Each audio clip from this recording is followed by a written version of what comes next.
করেনি সে কারো ক্ষতি, করেন উপকার, করেন সবার উপকার।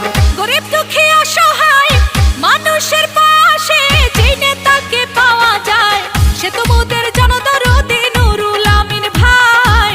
ধানের শীষে প্রার্থী হবে কোনো চিন্তা নাই।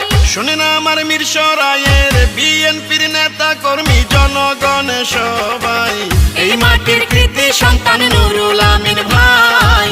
ধানের শীষ নিয়ে এবার জিতবে নুরুল আমিন ভাই। জননেতা নুরুল আমিন চেয়ারম্যান ভাইকে ভালোবেসে এই গানটি উপহার দিয়েছেন ৬ নং ইসাখালী ইউনিয়ন যুবদলের যুগ্ম আহ্বায়ক ইমাম উদ্দিন ও ইউনিয়ন যুবদলের সদস্য নাসির উদ্দিন এবং চর শরদ ওয়ার্ড বিএনপির যুবদল, ছাত্রদল, স্বেচ্ছাসেবক দল ও অঙ্গ সংগঠনের সকল নেতা কর্মীরা নুরুল আমিন চেয়ারম্যান ভাইকে আবার